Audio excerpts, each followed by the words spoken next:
Hey, hey. Hi, guys. Welcome back. All right, so Sagittarians, let's go ahead and take a peek at the month of June, shall we? So let's first get an overview and we'll see what is June looking like. Seven of Swords, the Emperor. Seven of Swords, we've got some secret energy. I know Seven of Swords can be lying, can be running away, but in this case, it can also be hiding things. We've got possibly a lot of hidden admiration because the emperor is amazing and we have all jungle cats, right? We've got lions here, but we've got kind of a jaguar up in the trees, like watching the lion with his lioness. And I'm just feeling like Sag could be the object of hidden admiration, even possibly jealousy. Sometimes the Seven of Swords, we look at it as not a very terrific card, but let me put it this way. If you're going to be jealous of something, be jealous of somebody who's awesome, rocking their world, doing their best, and sometimes when we're like, damn, I'm so jealous, that person is so amazing, what we really mean is I'm so inspired that I'm going to make better changes in my own life. Jealousy is bad if it's not, if it's just like I'm jealous of them and it makes me feel bad inside and now I'm angry. If we're jealous because we're like, they're doing such amazing things, I want to be like that.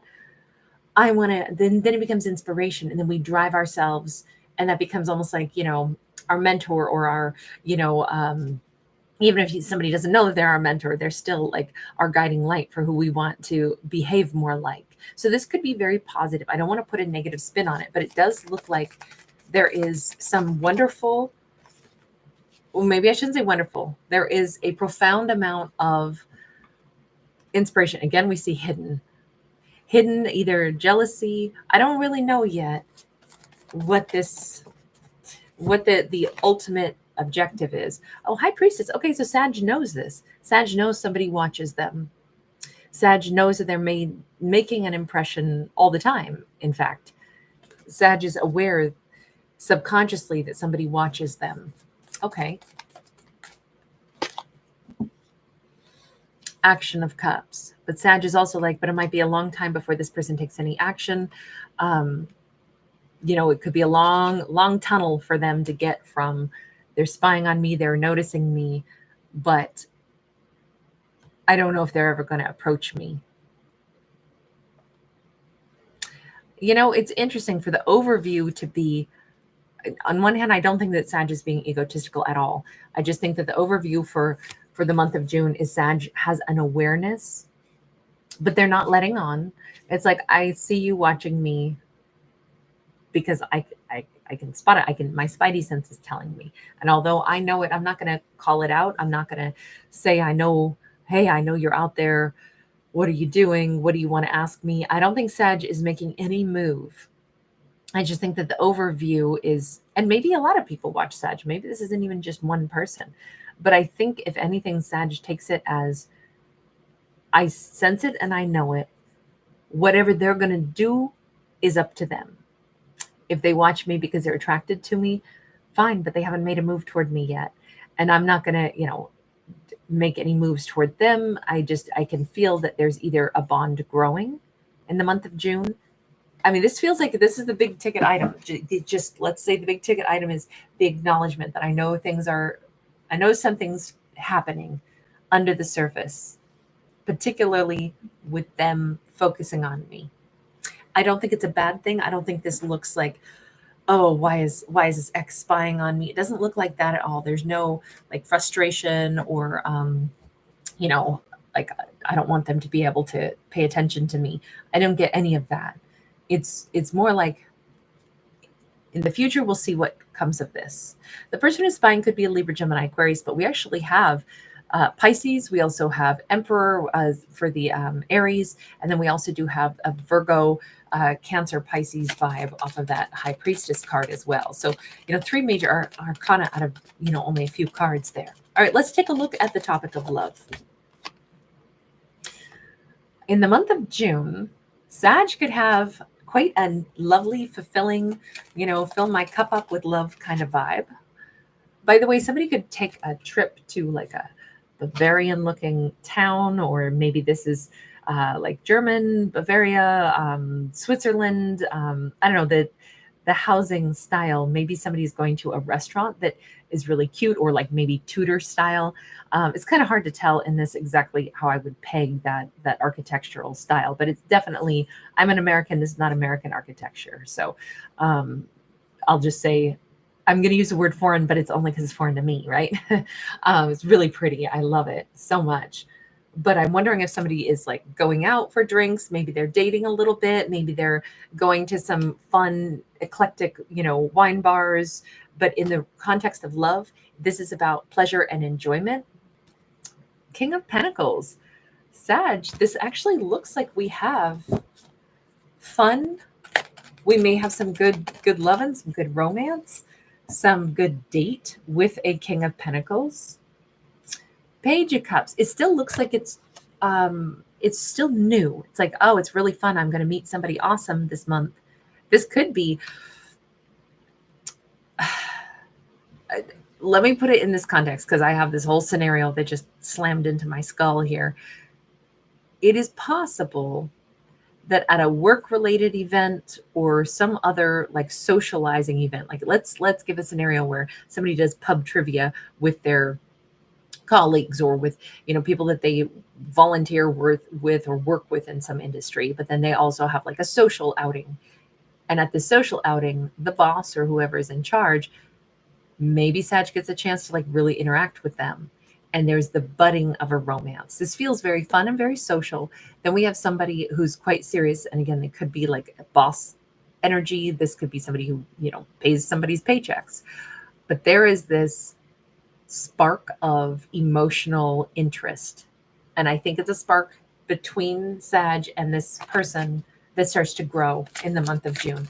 Maybe there's a company picnic. Maybe there's, unexpectedly running into somebody at a restaurant or bar, and it's just like, wow, this is a relaxed, casual atmosphere. This is not in the workplace, but it could be somebody that we know as like a business owner, or they're a boss or something like that.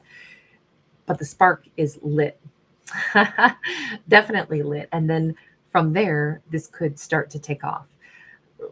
When there's a spark, and it could be that Sag will be the one who shows that they're interested. Sag could be the one who opens up the flirtation doorway.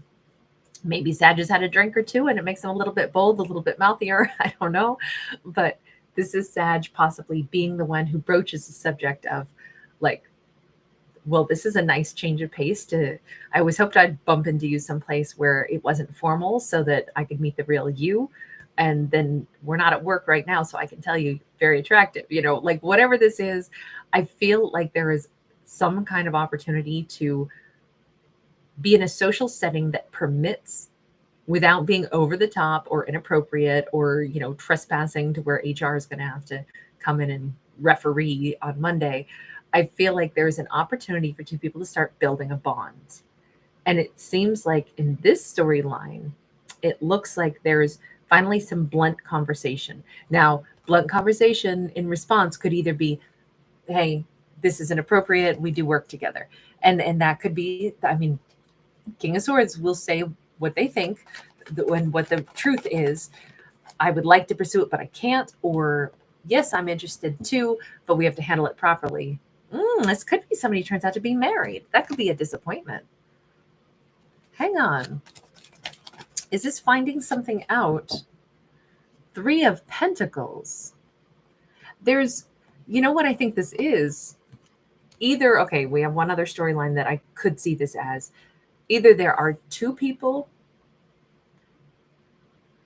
in the month of June, 2 vastly different dates that maybe Sag is going to go on, both of which could be lovely, but Sag could be in the slightly uncomfortable situation of, am I going to date 2 different people? I don't know that I have the capacity to do this.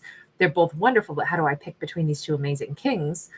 Or this is all one storyline where Sag starts talking to somebody, they express that they're interested, and then this person expresses, well, I need to tell you my real situation here. I'm married but separated. can we still date? Because now we get into third party territory. Any way we slice it, we have some kind of, and please remember, these are fictional stories about fictional characters. We watch these play out, and then we get to say, okay, what would I do if I were those characters? That's the way I look at my storytelling. I am not a psychic. I'm not predicting anybody's life. I think we make our own destinies. But in this situation, we can't ignore that we got 3 ants carrying the same leaf. And this is a card of marriage. So it's starting to feel like either we get some straight conversation about like, hey, what is going on with you? Are you single? Are you not? And it's like, well, this looks like there's something unconventional. This looks like they're very much in a contract. The King of Swords is very much in a contract, and he'll be honest about it in this storyline. But then he's still like, but do you want to be with me? Because then I could still have a third party scenario. And that's just calling it what it is, right? Everything, life is full of shades of gray, right? You can be in a marriage contract, be married to somebody, and you haven't seen him in 15 years. You don't live in the same state, but you're still married, and you're not going to be getting a divorce because you own business together. You keep somebody on your whatever, health insurance, whatever it may be. We have the full clarity here of the sun, but it's not in the happy position. It's in the reverse. So it's like, oh, that's a bummer. I don't know what I want to do with this. I think that there's more to this story. The fact that he's being so blunt says he's not trying to lie or hide anything. The fact that he's saying it's a contract, I would like to have a third party with you. That is a disappointment, but maybe this situation has so many extenuating circumstances. Like I said, yes, I'm married, but we live in different states and have for 15 years. Who knows? Maybe this will still be something that Sag would want to still pursue. If not, let me put it this way. This is a month to date, is what this says, and to enjoy dating and getting to know somebody. I almost think that Sag is going to be maybe a little bit disappointed, but on the other hand, with that Page of Pentacles, it's like they're going to put this person into, from, instead of being like, ooh, I'm attracted to them, I feel an emotion for them, it could be like, I just friend zoned you, babe. You know what? We can be friends, but I don't think that you're going to be dateable material. And I kind of think getting some straightforward conversation actually allows these two to maybe start to really build a friendship. Because it's like, wow, you've been super straightforward. Now, what that means later on, who knows? But it looks like Sag is going to find out some important information that then allows them to like pivot their energy and say, well, actually, then I'm putting this in a different category. Disappointing that you're in another contract. The only third party thing we're going to do is friendship, because we definitely downgraded this to friendship all of a sudden. But I can be friends with you because you're straightforward and honest. That's amazing. I don't know why, but I still feel like this storyline has possibly like big implications on down the road. Sometimes when somebody's really honest and you shift the dynamics, and then you can be comfortable in each other's worlds, but it's as friends only. That 10 of Swords, I don't know. This could be that their dynamics could be changing shortly after this. Hearing themselves say something out loud like that, like, well, I'm actually with somebody, but I could have a third party. That could be like the bucket of cold water that they just basically dumped on themselves. It'd be like, why in the hell am I in a relationship that I'm not really in when there's this beautiful Sag that I'd love to pursue things with? But instead I'm telling them, well, I'm not a free person, but I could have something on the side with you. Why would I do it this way? This feels like they're suddenly going to have to reevaluate their life choices with that 10 of Swords, because I think that they know they've got no shot with Sag then after this conversation, and that could change how they start looking at their own life. This is them taking off the fool's cap, them saying, this is ridiculous. Why am I doing something that, I live in limbo all the time? Look, I feel like that's their issue now to go and work out, but for Sag, I almost feel like this was an amazing, straightforward conversation, very cathartic, very truthful, and it's not devastating. It's not anything, but it might be just the kickstarter that they needed to make some changes in their life. So who knows what happens with that story later. We'll see if that one pops back up like in July or something, but very interesting to see that. Okay, let's take a look at any blockages not related to this, but just life blockages. King of Swords, upright. And I know we already had the King of Swords for in love, but let's not assume that this is related. We've got the Eight of Cups sideways. This could be. This could still be related. I don't want to assume that, though. I wasn't looking for that. I was looking for any other thing that could be blockage. This could be somebody who's being too cerebral, too difficult to deal with in a conversation, and it's like, you know what, maybe I'm just not going to discuss this with them because this person has no imagination. I can't get them on board with this. There could also be a blockage in trying to get into like a program, or going and talking to the dean, or trying to get a raise or get onto some other project. It's saying, I want to be trained in this, and the boss is like, well, we don't have a position for that right now. Or trying to get into a college, or something like that, and it's like, well, the blockage could be not, you already missed the application cycle. So it's like, okay, I'll walk away, but only temporarily. This just looks like it's a setback, but maybe just for the month of June. But getting clear answers, maybe we don't get the answers in time. Maybe whatever we wanted to do is going to be blocked at that moment. But it just says there's, just because we have to pause doesn't mean we can't come back around to whatever this is. So I don't see that as a negative at all, just a temporary pause in something that we'd really like to achieve. And it is about an achievement is the blockage. I can't achieve this right now. That's okay. I'll come back and I'll go after it a little bit later. So that's not too difficult at all. And yes, I could still apply to the romance factor.